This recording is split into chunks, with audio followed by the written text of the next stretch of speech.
Welcome back to the Museum of Aquarium and Pet, including bird cages, history. All right, so today we have a few boxes like we do every week. But I have a little surprise next week for you.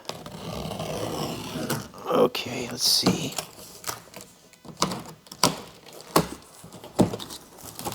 Boom, okie dokie. Oh, very, very strange. All right, let's get rid of this box.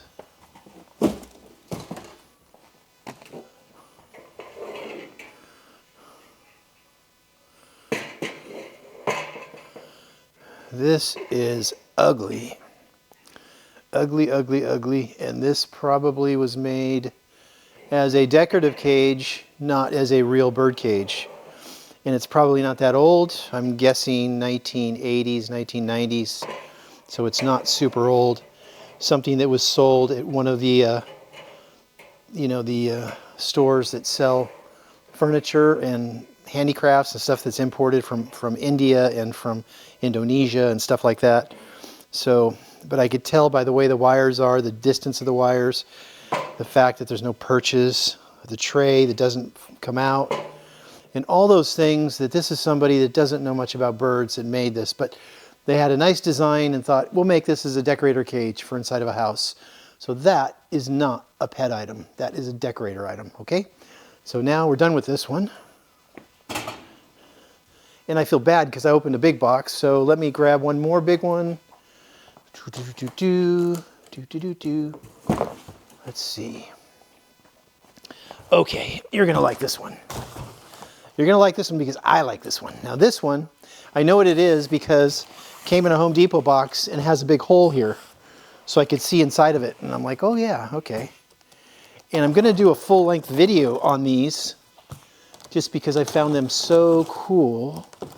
The old ones, the ones from the Victorian era, are really neat. And the ones from the atomic era, from the 1950s, are really, really cool.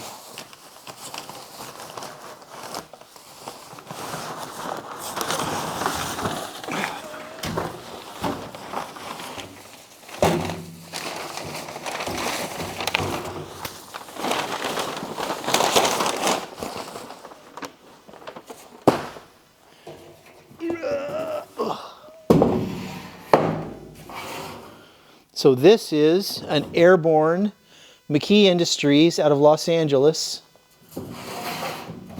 That is one of the kennels that you're going to ship your dogs on an airplane in the 1950s. The Victorian ones are even cooler. They have a thing where you could pour the water in the top and it goes down a pipe and fills up the water dish inside. But the thing about McKee, this is one of their lesser models, one of their cheaper models. They made one that's really atomic looking. It's got a slope front, and I've never bought one. They've come up for sale, but they're like $700. I just can't find myself to spend that kind of money, but they are very cool. So I'm waiting for one to come up at a cheaper price.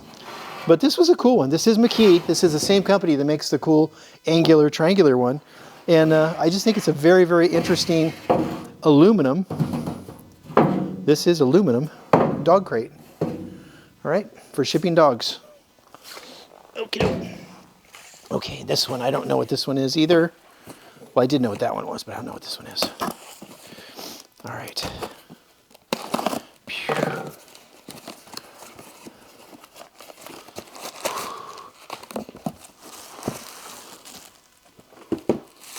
Ooh. Okay.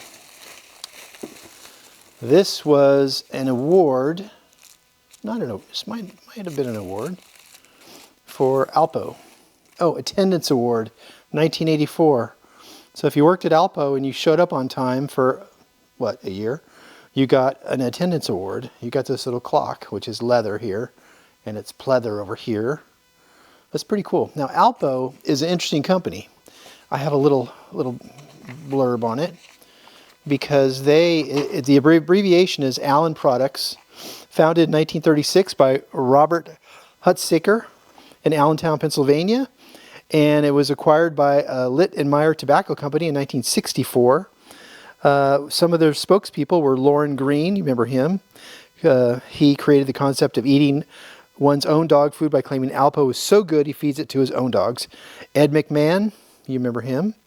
Garfield was a spokescat for the dog food company, and they were the sponsor for the debt broadcast of the longest running television news magazine, 60 Minutes, in 1968.